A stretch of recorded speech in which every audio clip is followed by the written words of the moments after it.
Insert copyright music of Korn's Blind. What? Oh my god. You don't know? I This is a perfect. Dude, This is Mason a perfect start. Miller's Mason Miller's new entrance is insanely good. I grew up with Korn. Korn's one of my favorite bands. Despite obviously them being a product of their time, there's definitely some songs and some things said that weren't great that they've at least walked back since. But Yeah. if you guys don't know, Korn has a song called Blind. It opens up pretty. It's weird. It's not aggressive, but it's aggressive as fuff. Not in the first 30 seconds of this video. Or yeah, we're not Mason monetized. Miller. Yeah, it's true. Mason Miller walking out of the bullpen to Blind. If you haven't seen it, go YouTube and look that stuff up right now because it's really it's good. It's intimidating. Like that is what you want. You're like a bullpen or closer to come out to because as a batter, you're gonna be like, shit, this guy's feeling it. Like, damn it. You were gonna say something, Drewski? I was gonna ask you guys the question that every man wants to be asked. What would be your entrance song if you were a closer? Oh, I don't have an answer for that right now, but I'm gonna put that as homework for next week. Yeah, that is your homework for next week. I think that's a great thing to also ask our listeners here in the comments. Please, if you've got it, drop it here or be prepared to drop it for the next episode because it's a good one. Because you gotta, it's like, do you go like full on like WWE like crazy opening or do you go something a little bit more subtle or I don't know. There's a lot of ways and reasons. I might go with something by Justice. If you guys know Justice, I've probably yes. heard a song or two. Yeah, so something by Justice would I think go hard for a walkout song. Probably one of their newer songs or something. Mine would probably be Right Here, Right Now by Fatboy Slim. Nice. Okay. Yeah. It's a solid one. I like that. I think that'll be good entrance music. All right. Welcome, everyone, to the Untitled Furry Baseball Podcast. My name's Argo. My name is Drewski. I'm Solis the Wolf. Hope you guys are having a good week. Happy first week of baseball. First week of baseball. I'm doing above average. Right, Drewski? Okay. Yeah. We're starting like right off the bat. Right off the bat with the the first ever Untitled Furry Baseball Grudge Match. Sorry, but you were slinging so much shit that first game. You were talking a lot of smack, and they backed you up. They backed you up in the first game. They did not do that the next two games. Scoring 1 run in 18 innings is not good. Yeah, that was so frustrating. I mean, I guarantee they really only had like the one good offensive game. And I mean, obviously, they're 3-3, they're 500. They've been fine enough. I'm not gonna flip out after 6 games. Oh, no. Absolutely not. I'm not gonna freak out about the Cardinals being positive right now. Like this is gonna flip pretty quickly, especially from what I saw. Like I don't think the Cardinals beat y'all. Y'all beat yourselves. Yeah, no, I do think the Cardinals will be at least a little bit better than people expected. I mean, I think JJ Weatherholt gonna have a nice season, maybe contend for Rookie of the Year. So he's doing good. He's starting off pretty strong. I even pulled up some stats just to kind of peek at the just the team right now when it comes to hitting, and Weatherholt is one of the bright spots right now. The 321 OBP. That's I'm gonna stay away from averages. I believe with you guys. I'm starting to go that way. No, you can talk averages. I'm just saying. Well, I'll just say right now that the averages aren't going to be very accurate right now because they're going to be all over the place because it's just a week. Yeah, no, it is Well, way too early for that. especially early. I would like to see some 400 averages. I'd like to see that, but we're struggling on that. No, the Cardinals batting, and you can attest to this too. The Mets have been struggling too. Yeah, big Just time. not getting their shit together. We've got like Nolan Gorman. He's more. I've always seen him, especially the last year. Like I always felt like he was a really good staple. He is not anywhere near what he needs to be. Mason Wynn was bad last year, and he's still not doing good this year with a .222 OBP. The only thing about Mason Wynn is he's like in the top when it comes to defense as a shortstop. So he's more there for defense. The problem I had specifically in our Mets matchup, I think it was the second game, is he's like batting the fourth hole, and he's not getting on base. Why are you putting him on the fourth hole? Like we need anybody who's either getting walked or getting a hit or something more towards the third, fourth, fifth slot. But I don't know. I'm not a skipper, so I just thought his place in the lineup was kind of weird when it came to that. But yeah, we've got Wertherholt, who's again a 321, hit a dinger already. Gorman, for his case, he is a little under right now at the 273 OBP, but he does have 2 home runs already. But Burleson, I haven't checked in on Brandon for the Mariners yet. I hope to get an update from you, Argo, about him. But and Brendan I Donovan. always like I said, yep, or Brandon Donovan. Yep, I always like to it was Brandon Donovan and Alec Burleson games last year that as players last year that I was excited for batting, and so whenever I think of Burleson, I think of Donovan. Yeah, I've got Burleson's doing good. I've got his stats right here. He has an on-base percentage of 533 right now. Obviously early, but that means over half of his at-bats he's gotten on base. He's got 2 home runs, 10 hits, and 4 RBI. That's awesome. Yeah, he's been solid so far, and I'm really. I didn't want to lose him. I'll tell you.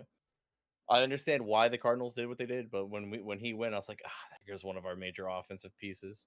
But Burleson's also been doing really good on first base. He's made some really good first base plays, which you don't think about that being a strong corner. The first base side isn't meant to be like making crazy plays usually, but he was an outfielder and he got pulled into the first base side or to first base, and now he's doing good. He's not getting eaten up, making some good plays, doing good things with his bat. Again, between the designate, other than that, it's really just JJ, the rookie, who's doing good. Alec Burleson, Jordan Walker, which I'm good to see him doing better because he also kind of he had been a top prospect for a while, and people waiting for him to break out. Pretty much just got called up. He hasn't really lived up to expectations. Exactly. So a 364 OBP right now is kind of good. We need to keep it up. We need to keep that rolling. He's got the power possibilities. Nathan Church, our rookie left fielder, is struggling. It's definitely make or break for him. I don't know how long they'll last with a rookie in the corner. You gotta give him some games. It's like, again, we're only a handful of games in the season, but that's the beauty of coming from double triple A into the majors, is it sometimes just does not translate, and it's up to you to figure out how much leash you're going to give before you got to start finding other answers. Yeah, I mean, Carson Benz on the Mets made his major league debut opening day. He's been a hype prospect for last year or so, and he homered on opening day, but kind of really hasn't done all that much since. He's batting 158 now, and obviously the Mets as a whole have struggled with hitting, especially with runners in scoring position. But he's out of the lineup, I believe, for the first time all season tonight. So obviously, if you're a GM, you're a manager, you're a coach, you want guys to come up and you want them to stick right away. You don't even want to have to think about, well, do I move them down in the lineup? I take them out for a couple games? You want to leave your guy, you want your guys to come up and succeed right away. You don't even want to have the tough conversations, but Hmm. more often than not, unfortunately, it does not work out that way. So, um, I'm sure guys like Benj and other rookies throughout the league that have struggled can turn it around. They're top prospects for a reason. They have talent. Um, you know, but it's just to see whether or not they can. Especially I think it's tougher on a team like the Mets where you have more World Series aspirations as opposed to rookie star that's coming up for like the Rockies where it's pretty much set in stone. They're not really going to do anything this year. So, you don't have any expectations. You can play them however much you want, let them fuck up, let them make their mistakes on a team that's going to finish 40 games under 500. Whereas, on a team with expectations, that's expected to make the postseason, that's expected to make a run at the World Series, you don't really have as much room to give them as much of a leash. So, I obviously really, really hope that he puts it together and can turn it around. It could be a factor for the Mets this season, but only time will tell. I'll even speaking on that, as the Cardinals, we're not really expected to do anything this year, so everything's a plus. Seeing the wild card would be great. I don't see us taking our division, but and the Brewers are fucking killing it. They are a scary fucking team again. So I don't see us taking the division, and I see we're playing with house money at this point. It's if we do good, cool. If we don't, it was expected to not do that great. And kind of with that for the Cardinals, I mean, for every team this matters. The games in April matter. But I think for a Cardinal team that is not expected to do anything, getting these early wins makes a big difference in our wild card. Maybe it can build us some confidence. Maybe it can get us, get some things moving for us that maybe will help us trend towards a wild card appearance this year rather than not making it. Whereas a much more better team, like I do still think the Mets are a better team. You're going to be able to recover from a rougher start than we are. Speaking of that, I wanted to bring up some stats specifically between us and the Mets. Um, these games were technically low scoring games, a 4-2, a 1-2, and a 3-0 game. That's pretty low scoring nowadays, but there was plenty of base runners on both sides. Uh, and I think Yeah. that's what Ugh. struggled a lot for the Mets. Speaking about the 4-2 game, the first game that the Mets played against the Cardinals, left 11 on base with scoring only team Yeah, was only they got 1 lucky for that they at least 14. won that one game because they Well, could not drive in runs all even series. even the last game, the 1-2 loss, again left 11 on base, 0 for 11 with runners in scoring position. That's that's people not clutching up. And Francisco Lindor, I have to say you should have some beef with that man right now because he is not playing like he's there. The Juan Soto solo shot should have been Yeah. a 2-run shot, which changes the fact that we may have not gotten 2 runs. The second you change something like that, maybe the Cardinals don't respond, they don't clutch up, and you just win outright. But even if they do score what they do, we go to well, we would have to score 1. No, we would have lost 2-1 because we only won in extras. So like that should have been a win right there, and that was all because man, Lindor has made some silly mistakes for you guys, and he's no young pup. He's been around. So Yeah. No, I mean it was an uncharacteristically bad game for Lindor yesterday, and I mean there's no way around it. It was really disappointing to see him make not one but two pretty big mental mistakes at a player mhm, of his caliber that's been playing in the majors as long as he has. Just should not be making. So you know, absolutely. he's always been a slow starter. I have no doubt in my mind that he's going to turn it around and still be like a 5-6 WAR guy again. Mm. Um, you know, but that just can't happen. It can't.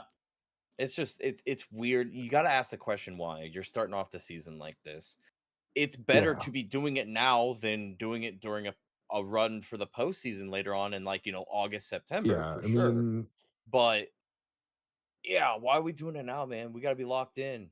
as the Mets always, I heard someone else on a Mets podcast talk the other day. It feels like the Mets are constantly either just getting into the playoffs or just missing out on the playoffs or just missing out on winning the division by one game. And it speaks to the fact that every game matters. And yeah, you hope guys are going to turn it on and they're going to really play to their potential down the line on the season. And by May or June, they'll be locked in and doing what they're expected to do. But every game counts. Absolutely.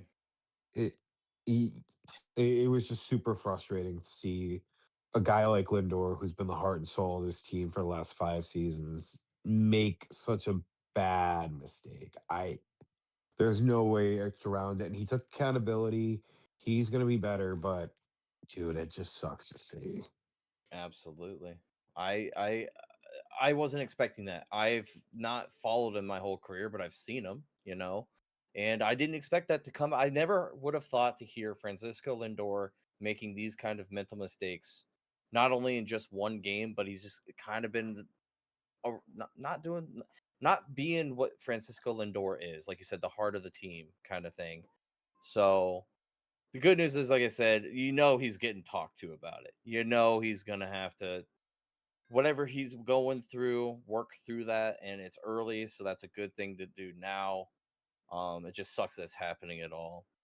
Um, before we've been talking for a while, we gotta let Argo get in on this a little bit. I've I just been did. I've just been sitting here eating my popcorn. That's what I've been doing Well, this entire grudge match. it's a grudge match. It's fun. We don't see each other till June. So I You fully know, expect, I don't think there was going to be a sweep, but I fully expect the Mets to even this up when we go into June. I wanted to say I had one bright spot because I was complaining about our bullpen because very early our bullpen was really bad. They're still scaring me. I don't like Swanson.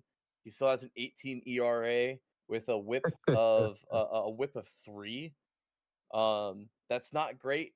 I don't know why that is they are not even still not locked great. in That's on just that man. atrocious. Bruheel is It's like still the not Mets doing the with Richard greatest. Lovelady. Yeah. Justin Bruheel is got a 5.4 ERA sitting at, he's only got a 1.5 whip, but he's, you know, not getting it obviously done. If you have a 1.5 whip, but you're still sitting at a 5.4 ERA.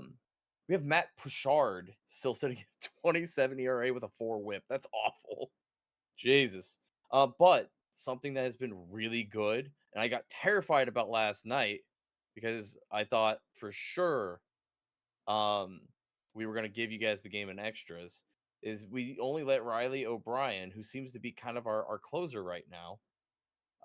He's been phenomenal. He still has a 0 ERA and he's a .92 whip over 4.1 innings. He's given up just 4 hits.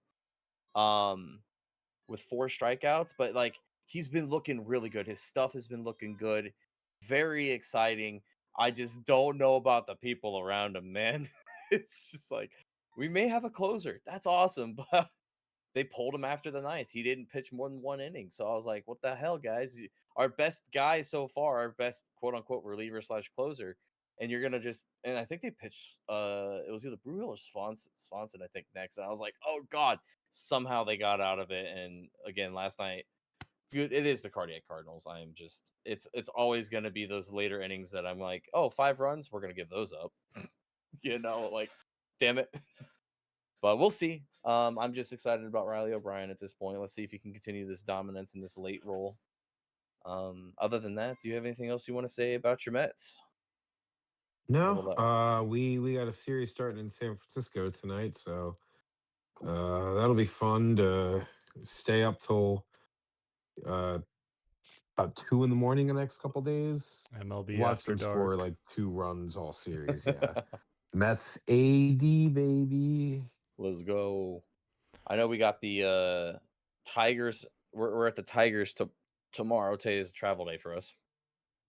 So we are going to play the Tigers for their home opener. So hopefully we're spoilers, but man, home openers are always tough to go into. Tariq Skubal incoming. Mm-hmm. Yeah. Mm-hmm. All right. Well, Mr. Mariner. Yeah. So the Mariners are off to a start. That's what I'll say. They're 3-4, which isn't too bad, but I just want to talk about how atrocious this front of the lineup has been so far. Like, I'm just gonna other than Brendan Donovan, the first couple batters on the lineup have been atrocious. Cal Raleigh has 25 at bats with 15 strikeouts. Oh boy, he's batting 160 right now. Julio Rodriguez has 26 at bats and is a .07 average. Like, the good news is the law of averages mean they will be coming back. They will come back. It's just, man, I don't know what Julio's doing. He's always had this curse of the first half of the season just being god awful, and then he's an all-star the rest of the season. I don't understand. Doesn't Cal Raleigh have a walk-off though? Not a home run. He has a walk-off single. He did clutch at least. Yeah, he does have a walk-off single against the Yankees. But that was the game that he was benched.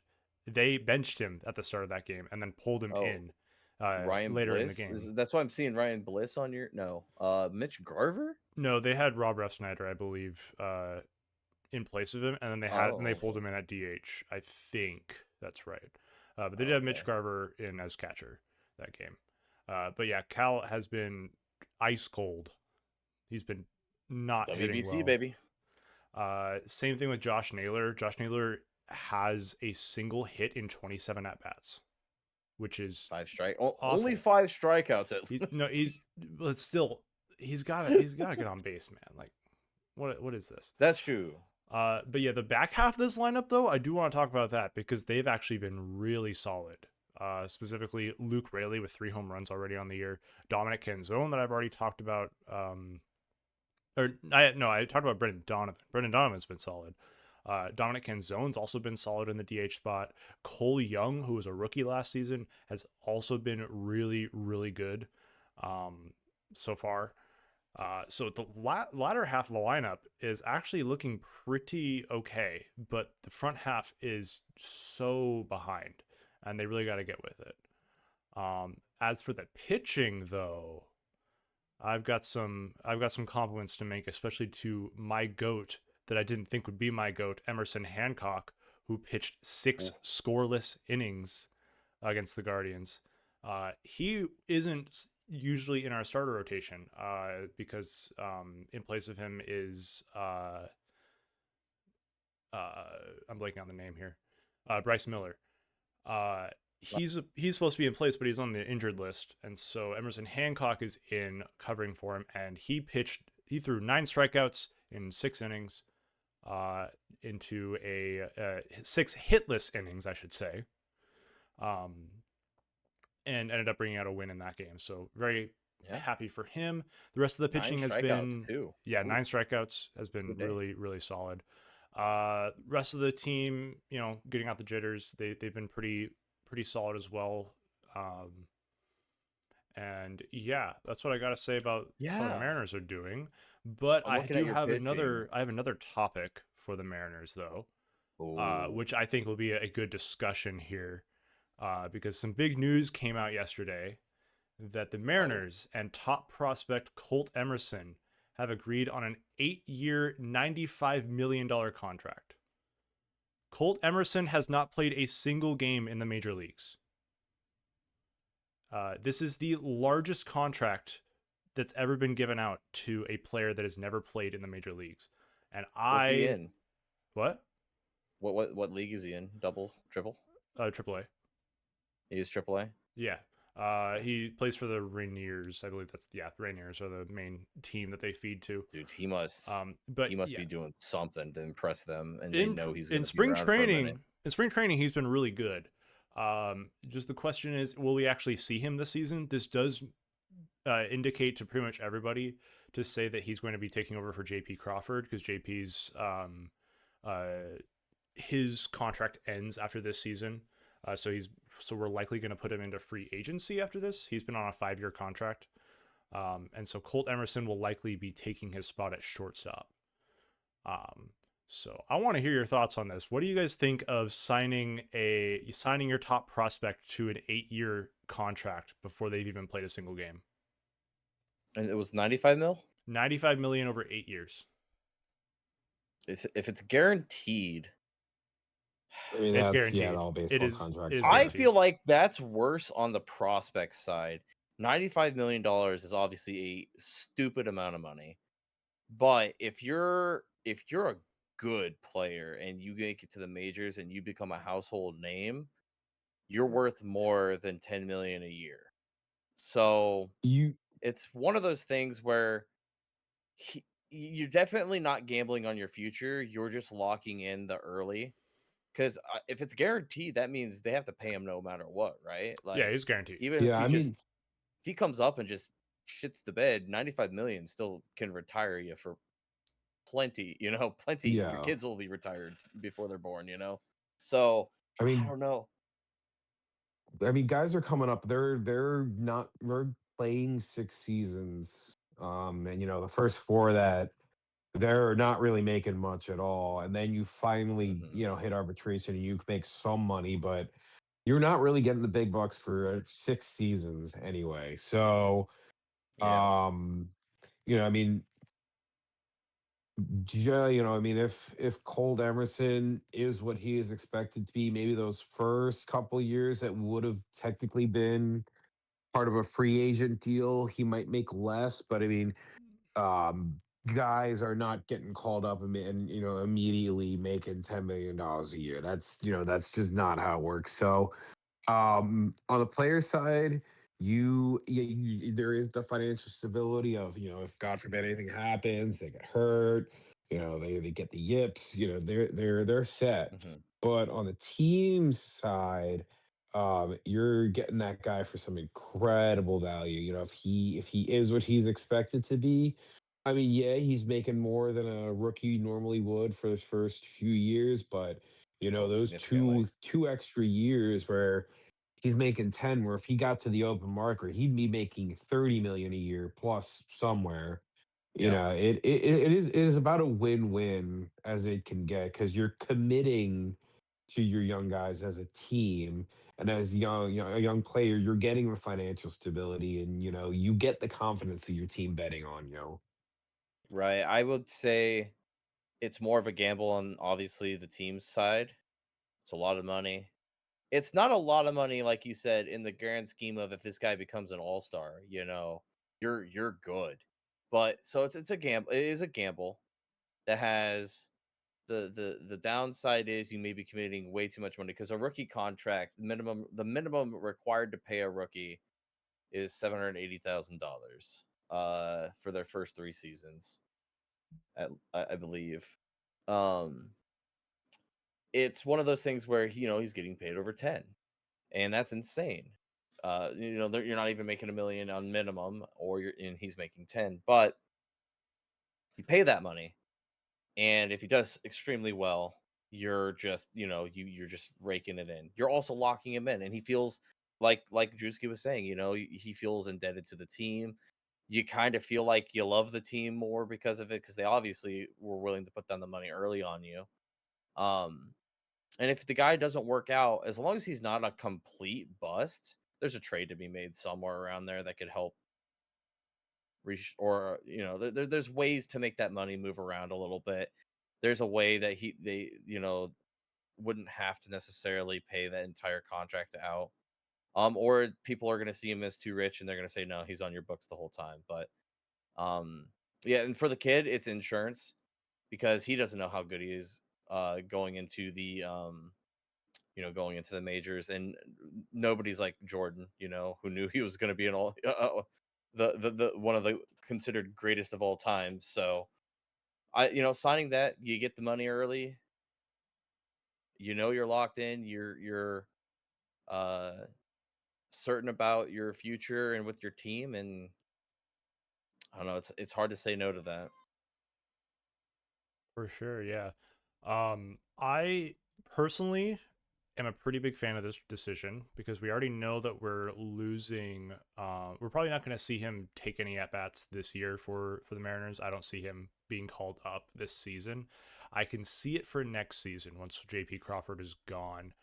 And I think, as far as from what I've seen in like spring training and such, I think he's going to be a pretty solid replacement for JP.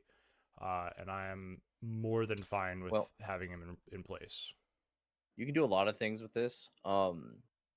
If your designated hitters, if people aren't performing, I mean, call him up, put him in a spot if he's batting well, you know? I guess, yeah. I don't see them dropping. I don't see anybody that would be in the DH spot, dropping out, because Dominic Canzone's already had a really solid start of the year. Unless he goes really ice cold, then I don't see anything changing in that sense. I'm just saying, if the kid's killing it down in AAA, you can always make some moves, you know? Yeah, for sure. Especially if you suddenly a postseason push, but this kid can come up and help, So there's always the September call-ups too. So hopefully you see him around then, maybe. Yeah. All right. And these three teams are not the only teams in the MLB. There are plenty of other teams that have also been playing. I would also like to give a congratulations to every single team for getting at least one win so far in the first week of play. There are no winless teams right now. There were for a moment there. There was a few of them. And you know who the White is Sox. not the worst team in baseball right now? The Colorado Rockies. That is true. They have 2 whole wins. They actually had a pretty impressive win, didn't they? They destroyed the Blue Jays. It was unfortunately I actually messaged you guys about it. The pitcher that seemingly tweaked his knee or something, running out a grounder in between the pitching mound and first. I looked more into that. The pitch before, he actually got a balk because he fell off the mound and then spiked it just to try and get the ball towards the home plate. Really? And then literally like the next pitch, the guy hit it between the mound and first base, and something went wrong with his knee. I need to look that up just so I can report on that. But that was unfortunate, But I believe they beat him they beat the Blue Jays like 14 to something. It was crazy. Yeah, I'm seeing that. 14-5. It was Cody Ponce, sprained knee ligament that may require surgery 2 days ago. It's an injured ACL, and he's expected to miss significant time. So you never want to hear that. You never want to see that. No matter how much you hate another team, you never root for injury like this. And it kind of puts a bad feeling over that game, because obviously, the Rockies want to win, but you don't want to win because their starting pitcher, may have a significant injury that's who knows how long of the season he's going to be gone. You will take it, but you're not going to root for it. You're not going to, love that. Yeah. Blue Jays have recovered though. They're back up to 4-2, only behind the 5-1 Yankees. Yeah, we kind of gave them 2 wins. But I was hoping Judge would keep getting scared of the lights, man.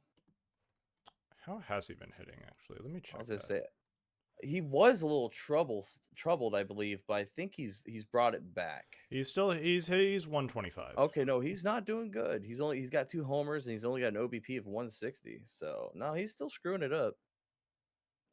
Who's their guys? Ben Rice is doing well.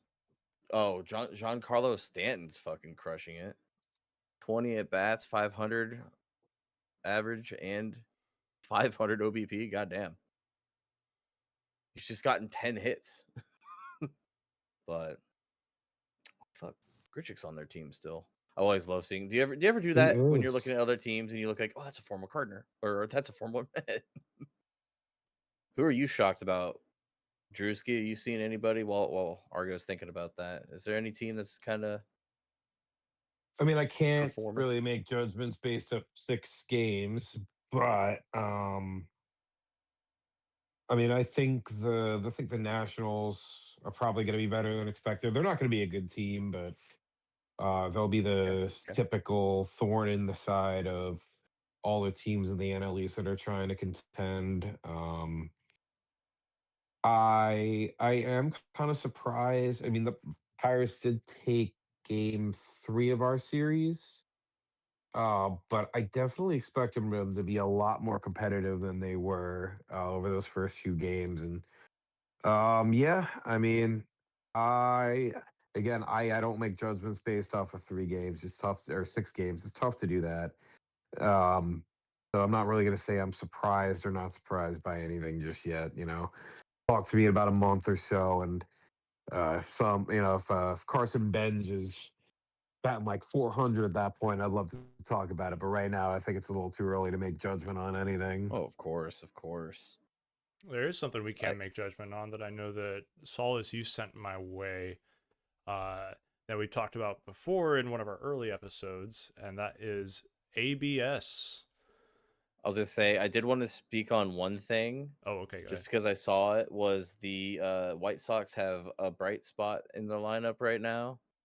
The Japanese player, was it Munetaka Murakami? Yes. 3 homers in 6 games. That's a good start. It's probably the only bright spot for that team. They're already minus 31 run differential. Yeah, I mean, the pop for Murakami was always going to be there. The question was, how sustainable will it be in MLB, and how's his plate discipline going to be? Because he's got 9 strikeouts again, it's already. early, but Well, yeah, I mean that's 3 home kind of runs, the thing everybody 4 predicted. walks, 9 strikeouts. I can't say too much against that. I'd like to see the strikeouts a little bit lower. Close enough. But... Welcome back, Joey Gallo. No, that's the worst thing in the world is your batting can be great, but if you have pitchers that are giving up, that are sitting on, I think I'm seeing their first 3 pitchers listed are 5+5. Oh God, I don't think they have a pitcher they have 1 pitcher under 2 pitchers under 5 ERA except for Lucas Sims, who pitched in 1 game for 2 innings and he has a 0 ERA. I mean, I think the White Sox lineup overall this year is going to be that of a competent team. Now the pitching, however, is really not going to be good. So I think they'll be a bit more watchable this year than they've been the last couple of years, but they're still not in a good spot. Speaking of run differential, yeah, the Brewers have a +28. Jesus. That's the highest in the league. +18 for the Yankees. -7 for the Guardians. The AL Central has a negative run differential and they're winning. They have a 4-3 record. Astros 13, Marlins have a 15 run differential. 28 for the Brewers and 6 for the Dodgers. The Cardinals are technically better than the Pirates with only a +1 differential, where the Pirates have +3. The Cubs are at the bottom, tied with the Reds with a +6, even though the Reds have a -9. Interesting. All right, I want to talk about ABS. Yes, ABS, yes. Let's be real. I don't know if we want to talk about this all year long. I know a lot of the YouTube channels have done a lot of videos on this because it's new in the season and it's been big, but we got to talk about this. We just gotta. So I'm looking right here. I'm trying to find the rates here of the of which teams have been doing the best with ABS, and also the overall percentage of success rates. I'm trying to find that. I know the Mets are playing right now, so I have no idea if there's been any ABS challenge or not. But I know the Mets were at exactly 500. They were 5-5. They've won 5 challenges. They've lost 5 challenges. And that's so pretty accurate. Perfectly balanced so far. That's pretty accurate to the overall success rate, because we are currently looking at around a 53 to 55% overall success rate of ABS. Anybody that is challenging, we're seeing about 53 to 55% success. And notably, the catchers have the highest success rate, around 60 to 64%, whereas batters are around 45 to 50. So I think what's the RK mean? What was that? I'm trying to look at this thing as well. They have it under batter under rank, pitcher rank, catcher rank. Oh, is that it? Oh, it's ranking. The Cardinals have a 50% with 13 on batters, 0% under 6 for pitcher, and a 20% for catcher at 28 calls. Yeah, I think it's been interesting to see this because there's two things that are happening here. It is showing that our umpires are pretty damn good at what they do in bulk. They're pretty spot on, but it has allowed and kind of made to the umpires what do you want to say, to not their benefit. The crowds have really gotten behind them, especially if it's a pretty big miss or if it's one of those well, let's just be real, let's talk about CB Buckner. When you get like 6 challenges overturned on your ass in one game, uh the it's a home crowd against you, you know. I've never seen a team get that riled up, or a crowd get that riled up over a pitch, you know what I mean? I think Cincinnati had one. That was a really big one. I remember watching a video where I guess the Reds weren't doing that great. The crowd was kind of deflated because the energy was just not there. And then after, a couple uh it was the one where it actually led to a run being scored. If not a couple being scored for the Reds. So they challenged it, and the crowd got fucking crazy into it, and it honestly, it That kind was of like the changed loudest moment of the game. was an overturned call, which did end up leading. No, Yep. it didn't. I think that one didn't lead to a run, but I think later on in the game it did. There was another challenge that did, but regardless, it was still this doesn't happen. So somehow this turning into like a possible morale booster for the crowd and the team is kind of sick.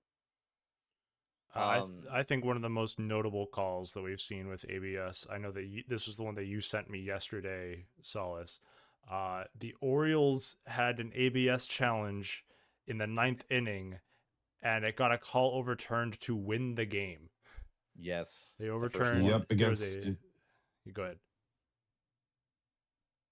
No, I was gonna say I did see that. That was probably the biggest. I mean, that is the biggest ABS call so far, and kind of made me think, what's going to happen, if we get into a tense moment in the playoffs and team just thinks they got strike three to move on to the NLCS or the World Series or even win the World Series, and you see a guy tap his helmet. I mean, that could be in like we could be in for one of the craziest endings. That's true. And I actually have yeah, a that was for. question I mean, that I was gonna say I have a question for both of you Okay. because I love this. I love ABS being involved. I don't know if I like the only 2 challenges. Now I understand why there's only 2 challenges. But my whole thought process of the ABS is to try and make things right, which has not been something in baseball forever. It's always been you just live and die by what the ump calls. And there's been games, absolutely many games, won and lost because of a bad ball call or a bad strike call, that led to extra runs, extended innings, or was just outright the next pitch was a home run when the guy should have been struck out. Stuff like that happens, and ABS allows us to.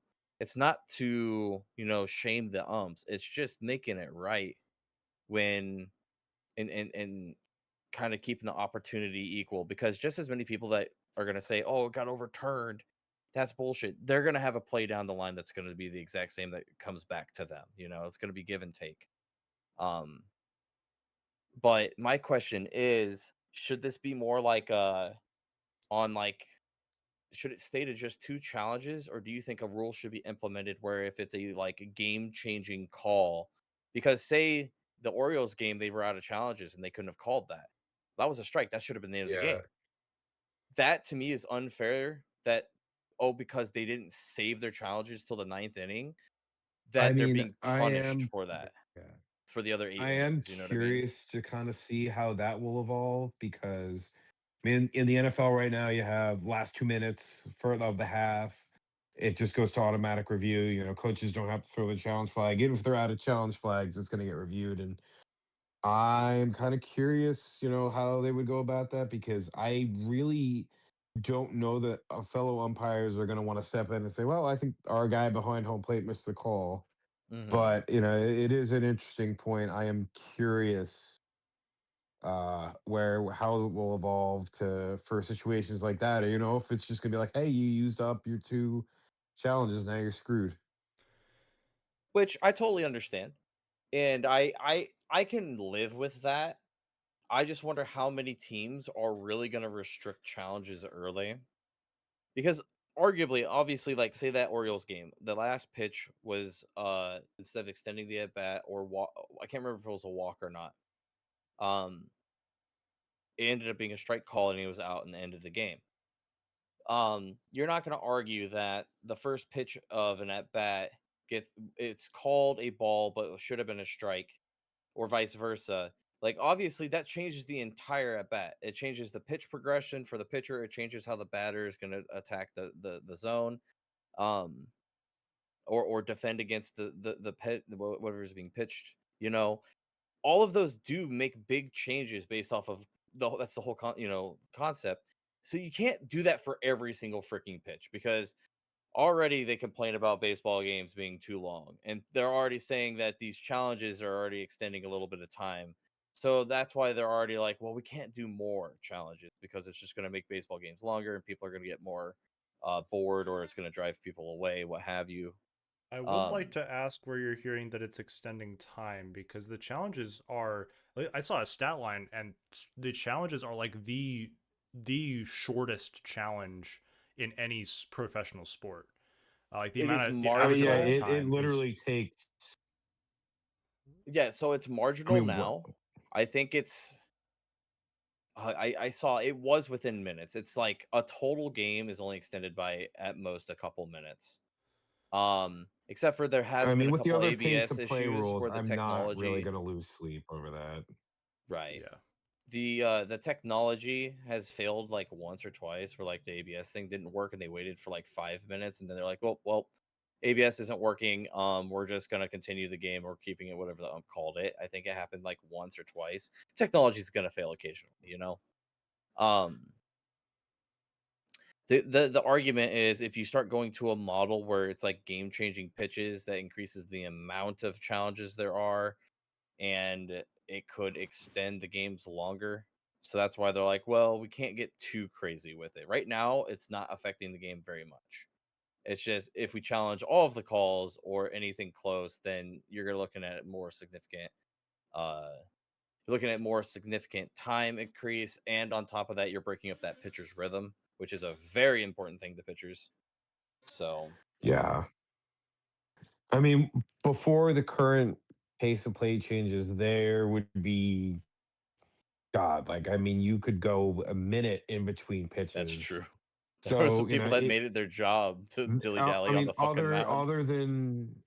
other than maybe a few guys that have come up through the minors with ABS being a thing, they're used to, or with the pace of play rules being a thing, they're already used to having games and innings and time in between pitches be longer. I don't really think it's going to affect the rhythm of a professional major league pitcher all that much. I feel like and the reason why I say that is I swear I heard like a TikTok where that's why somebody was stating like it could increase the time if it's a little bit out of hand, but I do know it's going really well for what it is right now. They're very quick, like you guys said. And I believe, isn't it correct, the ABS adjusts the strike zone per the batter's height, I believe so, yes. Yes, it does. which is also a testament to. I think a lot of these misses are because I think umpires, they keep more of a general strike zone. They are trying to adapt, and I think we're seeing a lot of that too. We're seeing umpires when they're getting their misses, they're actually trying to adapt their strike zone. They're trying to learn based off of where that pitch was that they got overturned to make their strike zones better, which is I think why you're also seeing those percentages at the overturn like that 50% rate, because the good umpires are adapting. And I think I mean, I don't know if you all want to be like the other people out there trashing CB Buckner because of he had the really, really bad I mean, game. CB Buckner sucks as an umpire.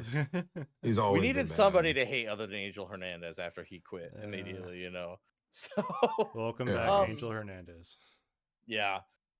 It's the problem was for me personally watching the playthrough, and if you haven't seen it, go look at the CB Buckner game where he missed out. Like he got a ton of calls overturned on him, and there would have been more in that game, but you have to be strategic with those challenges. So if you're not 100%, batters like it depends on what the staff is telling you, your skipper's telling you, like what are you allowed to challenge as a batter, So unless you're Yeah. incredibly confident, you're not really just allowed to just throw those out there. And I think that was what it was. Somebody broke it down to like calls that should have been called strikes and balls. Like Buckner had a really awful game. It was like 20 something plus pitches, where obviously there wasn't 20 challenges, but he had a really awful game. And it was one of those things where he also seemed to get irate with it. He seemed like he was taking it personally. There is a play later on where he didn't check down to first base for a swing. That he should Hmm. have had help from first base for it because I don't think he swung either. He just rung him up, and even though the rest of the game, all of the other check swings, he always got help. So it was like really weird that he like did it all the way up until that point where he didn't challenge so much. It seemed again, it's an assumption, but it seemed like he let that emotionally affect him. Um, And then I think it wasn't the next game. He was on first base and he just made a god awful call. What was Called that us like the? guy. He calls the guy out, the runner out on first, saying he didn't touch the bag, and the dude squarely fucking landed on the bag. He wasn't even looking at the play, but Yeah, he confidently called him out and then doubled down on it. And that just again, the good umpires are doing great jobs out there and they are adapting to the way the game's being played. But we got a CB Buckner out there that seems like he's getting emotional. He's pissed off at what's being all the changes. And it seems like he's creating more problems than being a good umpire. Like that affects the game. They had to challenge the play at the plate that he Yeah. stepped on the bag, and the replay shows his full ass foot landing on the bag. Like, holy shit. Like, how do you as just a person where your job is to be accurate about these things because your calls change the game. How do you call that and then also like double down on it when it's so clearly wrong? And he wasn't looking at Yeah. the play. He wasn't looking at the play. Like that to me shows a personality issue. That shows that this guy might not be meant to be an umpire. Like he's letting things he's not doing it because of the game. He's not trying to be a good umpire. He's trying I don't know what he's trying to do. But ABS, man, it's crazy. I thought it was gonna be worse. Did raise a hands, raise a pause, because we're a furry untitled baseball podcast. uh, who thought it was gonna be like higher, like 60%? Because I I don't really know what percentage I was thinking that ABS would end up being. mm-hmm, I think having it sit around 50% is probably about right in my opinion, though. Um, yeah, because a lot of these calls are Yeah. like I mean, so close by just mm-hmm. like millimeters of distance, and Like tenths of an so inch, yeah. yeah, so They're like can't seen by yeah, naked eye. Sorry. I think it's gonna kind of, stay around that 50% mark. That's Did you think it was gonna be because I around just this think percentage that's. though, Drewski, or I did you think it mean, was gonna be lower or higher? I figured there'd be some growing pains early, Mm-hmm. so like I figured there might be a bit of a higher rate one way or the other. Um, but yeah, I mean, and I figured it would kind of eventually just even out. Mm-hmm. But right off the bat, it's just kind of 50-50, which Yeah. is what I expected it to eventually be, but not right off the bat though. I thought it was going to be higher because just like you were saying, Argo, there's a lot of pitches that are being overturned by like those a tenth of an inches, like they're just barely. You're not normally challenging those though. I will say that because it's a little bit too close to challenge early on. So The way I've been looking at it is, I thought it was going to be higher. I thought people were going to be challenging, and you would be seeing a lot more of these balls being challenged, and it was going to be growing pains. I did think it was going to take a little bit for umpires to start getting their strike zones a little bit more. And I think it's a testament. I do think a lot of these umpires are adapting in mid game when they get overturned. I think they are making the right call where they see, oh, I missed by a couple inches here, and oh, that's not where the bottom of the strike zones for that guy. So I need to do better at this. And they're making those fly adjustments, and that's always going to bring it back to that 50% range.